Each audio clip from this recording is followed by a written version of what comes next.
Hey everyone, ready to explore some online jobs with serious earning potential? Oh, yeah. Cool. We're diving into this YouTube video by Tess Ogamba. Okay. She shares 5 online jobs anyone can do. Anyone. Yeah. And she emphasizes that these aren't just like side hustles. Yeah. We're Right. talking about like building a real career online. Interesting. Out of the 5, which one are you most curious about? Well, it's fascinating how she actually connects her own personal journey to these job recommendations. Mm-hmm. She talks about overcoming financial struggles through online work, which Yeah. makes her advice super relatable. Right. It adds a layer of authenticity for sure. Yeah. Okay, so first up, online researcher. Okay. I have to admit, when I first heard that, I'm like, wait, isn't that just Googling? Yeah, I thought the same thing. But she breaks it down. Okay. It's not about simple searches. It's about really digging deep, finding those hidden gems of information. When you think about it, businesses need data for marketing. Authors need those obscure facts for their books. Yeah, Academics are always searching for those hard-to-find sources. totally. There's a real demand for skilled online researchers who can deliver accurate and relevant information. Absolutely. And she says you can earn a good hourly rate doing this, Oh, really? somewhere between like $15 and $30 an hour, Wow. which means you could potentially rake in $1,000 to $4,800 a month Okay. from home. All from home. That's pretty amazing. Yeah. So what platforms is she recommending for this?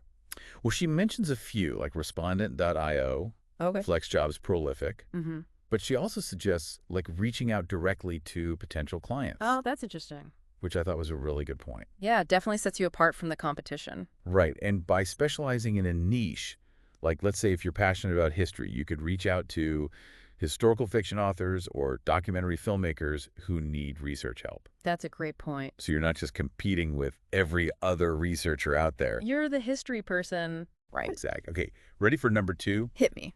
Virtual bookkeeping. Oh, bookkeeping.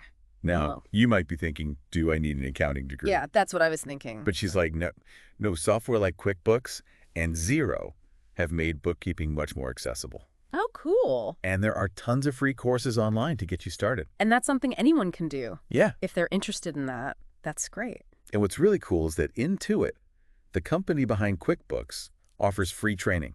Oh, wow. So it's a great way to learn the ropes and familiarize yourself with the software that a lot of businesses are using. Makes sense. And get this, virtual bookkeepers can pull in like $20 to $50 an hour. Seriously? Yeah, we're talking $1,600 to $8,000 a month. That's incredible. Again, she emphasizes finding direct clients, small businesses, entrepreneurs, even big-time creators often need help managing their finances. Yeah. And they're willing to pay good money for a skilled bookkeeper. And if people are not ready to jump into that direct client world just yet, are there any platforms? Yeah, so for the platform route, she suggests Belay Solutions and Bookminders, Okay. alongside the previously mentioned Intuit. Got it. Okay, on to pick number 3, data annotation. Data annotation, that sounds very techy. It puts you right at the forefront of the AI revolution. Oh, wow. You're essentially training machines by tagging and categorizing data, like images, videos, text, anything that helps AI systems learn and make decisions. So if someone is really detail-oriented Yes. and enjoys finding patterns, this could be a good fit. Absolutely. And the pay isn't bad either. What is it like? She mentions data annotators earning $10 to $30 per hour. Okay, not bad at all. And are there any platforms that she recommended for this? Yeah, platforms like Appen and Lionbridge are popular choices for finding data annotation jobs, Okay. and they offer a variety of projects to choose from. Cool. Okay, now for something a little more on the creative side, voiceover artist. Oh, fun! This one sounds like a lot of fun. It does. Imagine being the voice behind a cartoon character, narrating an audiobook, or even doing voiceovers for commercials. Totally. What do you need to get started for that? Well, you don't need a fancy studio to get started. Oh, good. She emphasizes that a good microphone and a quiet space are enough to start recording. Oh, okay, that's doable. And there are also online courses to help you hone your skills, which could be a great investment. And how much are we talking about earning here? Well, she says voiceover artists can make $30 to $100 an hour. Wow, what a range. Yeah, pretty impressive range. And again, she emphasizes direct outreach. Okay. Reaching out to podcasters, YouTubers, animation studios. It could open doors that platforms might not. That's a good point. And for platforms, she suggests Voices.com, Okay. Bunny Studio, Huh? and good old Fiverr and Upwork. Yeah, I've heard of those. Now, for the fifth and final job on her list, this one might resonate with those of you who are glued to social media. Social media community manager. Oh, yeah. So we're talking about engaging with audiences online, responding to comments, basically being the voice of a brand on social media. So if you're already doing that for free, why not get paid for it? Exactly. Businesses understand the power of a strong social media presence. Yeah. They need people who can connect with their customers, build community, and handle the day-to-day management of their online platforms. Absolutely. And she says social media community managers typically make $15 to $35 an hour. Okay, not bad. Not bad at all. Yeah. Especially if you're already familiar with different social media platforms. That, again, I'm guessing direct outreach is a good idea here. For sure, reaching out to brands, influencers, businesses that might not have a strong social media presence could land you some really good clients. Okay, so go straight to the source. Yes. And she also suggests checking out platforms like Upwork and People Per Hour, Oh, okay. or following agencies like The Social Element and Yeah. ICU Social for potential job opportunities. Wow, so we've covered her top 5 picks for online jobs, and I have to say it's pretty inspiring to see the variety and earning potential out there. Definitely. But it's important to remember that these are just starting points. Right. There are so many other online jobs out there. Yeah. And the key is to find something that aligns with your skills and interests. Absolutely. And that's what we'll be exploring in more detail in the next part of our deep dive. Okay. We'll delve deeper into finding your niche, marketing yourself effectively, and building a sustainable online career. Cool. Looking forward to it. So stay tuned. Okay. Yeah. So we've covered those 5 online job recommendations from Tess, but I think what really stood out to me was her emphasis on going directly to clients Yeah. instead of relying solely on those platforms. Yeah, that's a smart strategy, and it really resonated with me too. But Yeah. it does raise the question, like, what are the advantages of finding those direct clients, Yeah. and how do you actually go about doing it? Well, for starters, Tess mentioned higher pay.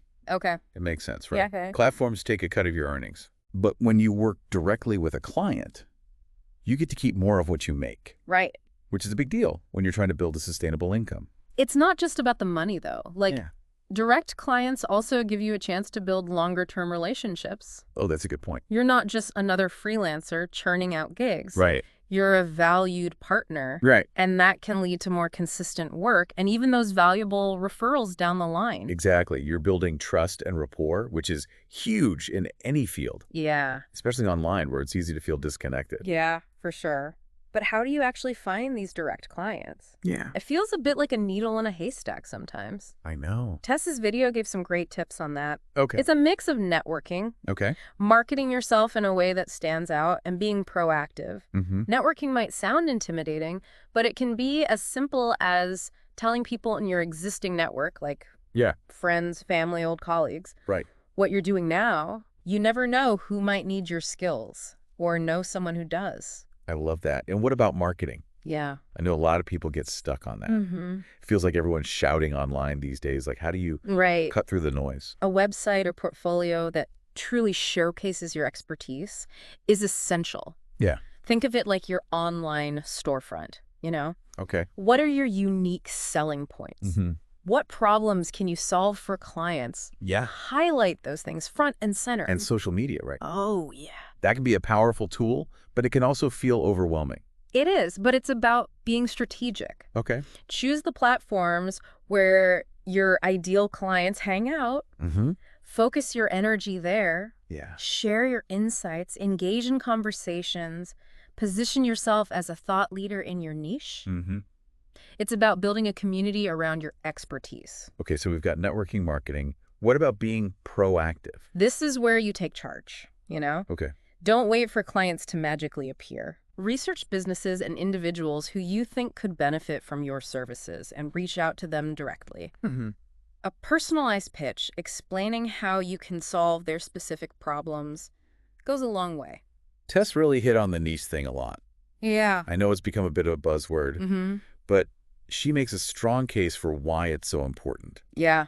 It's not just about specializing, it's about becoming the expert in a very specific area. Exactly. It's where your passion and your expertise really come together. Figure out what you're truly good at, what you love doing, what problems you can uniquely solve, and focus your energy there. So if you're a virtual bookkeeper, for example, right? you could specialize in working with, say, e-commerce businesses or Yeah. restaurants. You're not just competing with every other bookkeeper out there. Right. You're targeting a specific group with specialized needs. And that makes you more valuable. Exactly. Clients are willing to pay a premium for someone who understands their industry inside and out. Plus, when you're passionate about what you do, it shows in your work. Totally. And that attracts clients like nothing else. So how do you figure out what your niche should be? Yeah. It feels like a big decision. It's about self-discovery. Okay. What are you naturally drawn to? Yeah. What gets you excited? Mm-hmm. Don't be afraid to experiment. Try different things, see what resonates. Mm-hmm. And remember, it's okay to pivot if something isn't working. Yeah. It's all part of the process, right? Oh, Trial and error learning as you go. absolutely. And once you find your niche, Yeah. stay curious. Okay. The online world is constantly changing, so keep learning. Mm-hmm. Keep refining your skills. Stay ahead of the curve. Okay. We've talked about direct clients, Yeah. finding your niche. But there's something else Tess emphasized that I think is worth unpacking. Okay. The whole mindset piece. Oh, yeah. It's easy to focus on the practical skills, Mm-hmm.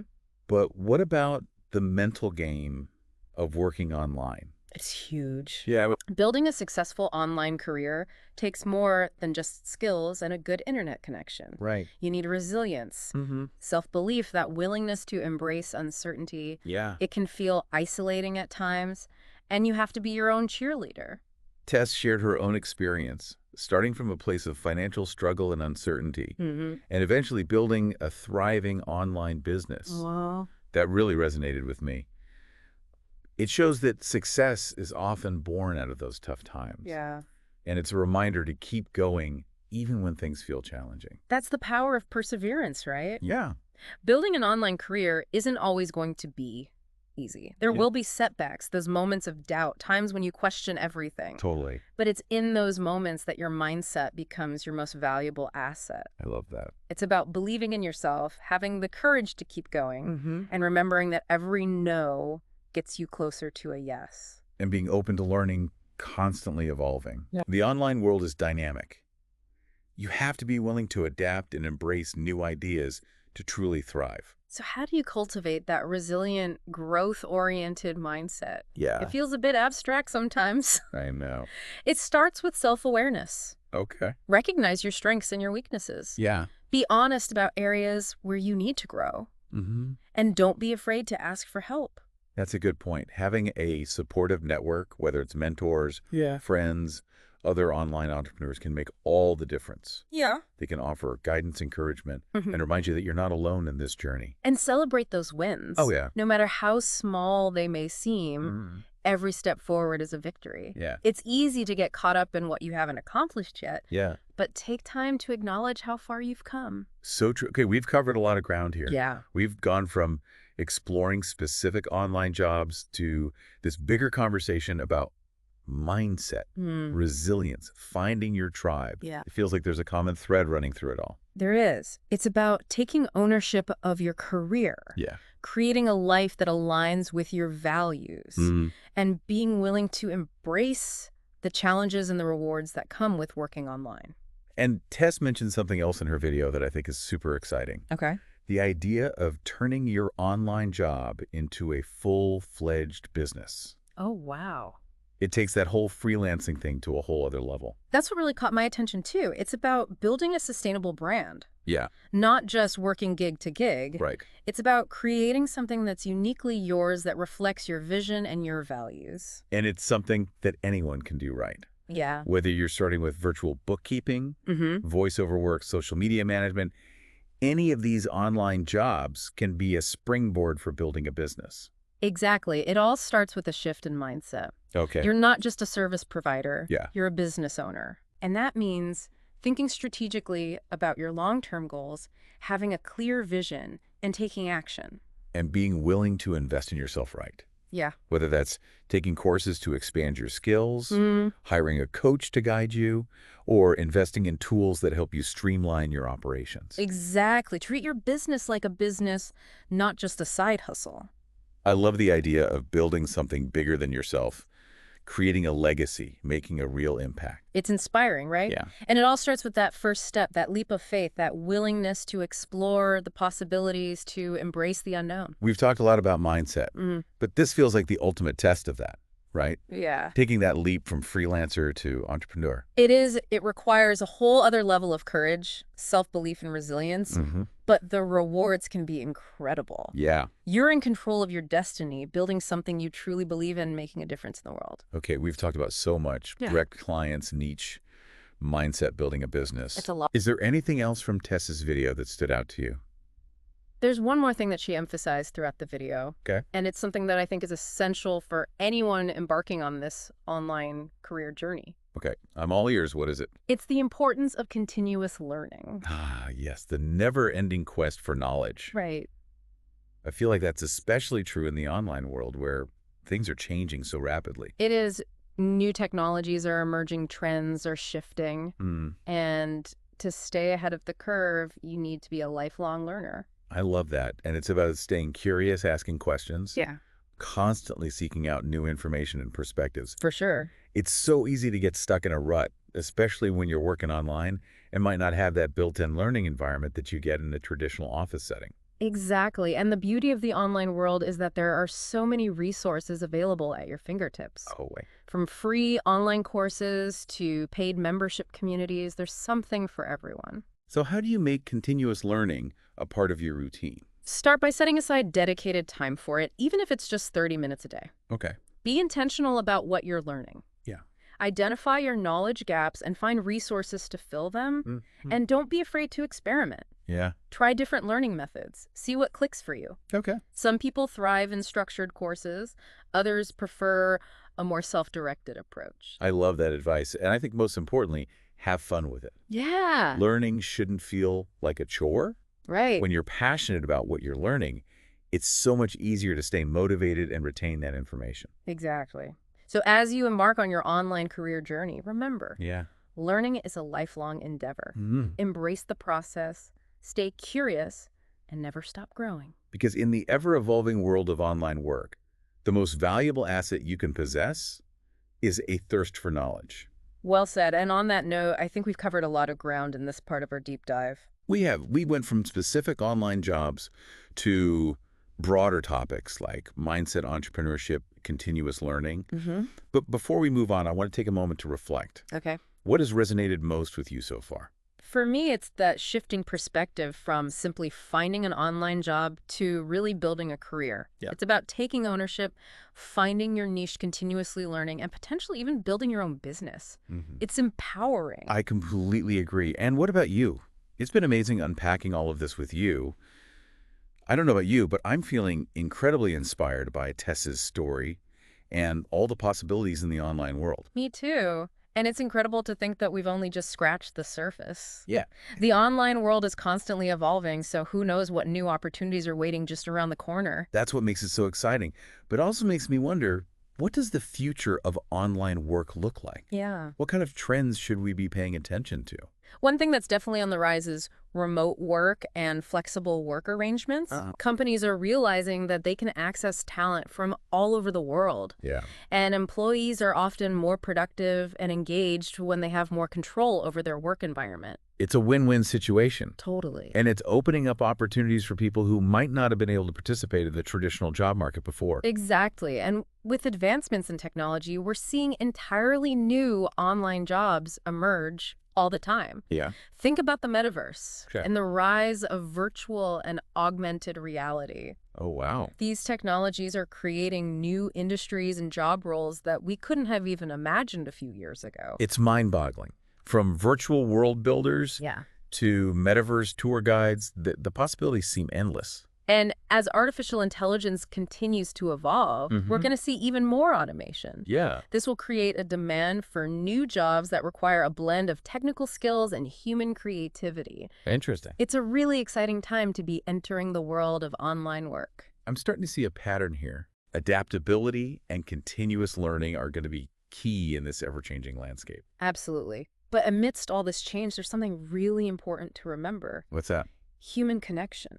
Okay. While technology is creating all of these amazing opportunities, Mm-hmm. it's crucial not to lose sight of the human element. Right. At the end of the day, business is about people connecting with others, building trust, creating value. That's so important, especially in the online world where it's easy to feel disconnected. Yeah. Building those genuine relationships, whether it's with clients, Mm. collaborators, or mentors, Yeah. can make all the difference. Couldn't agree more so as you navigate the online world and all its possibilities. Yeah. Remember to stay grounded in your values. Right, yeah. Cultivate authentic connections. Mm-hmm. Never underestimate the power of human interaction. Those are wise words to take with us. Well, I think we've officially reached the end of our deep dive. Oh. We've covered so much ground, explored so many different facets of online work, from specific job ideas to the broader themes of mindset, It's been a journey. entrepreneurship, and the future of work. It's been an incredible journey. And as we wrap up, Yeah. I want to leave you with a final thought. Go for it. The future of work is happening online. Mm-hmm. The opportunities are vast, the possibilities are limitless, Yeah. and the only thing holding you back is you. That's powerful. So to everyone listening, take that first step. Explore your passions, embrace the unknown, and never stop learning. Because the world of online work is waiting for you. Until next time, keep diving deep, keep exploring, and keep reaching for those stars.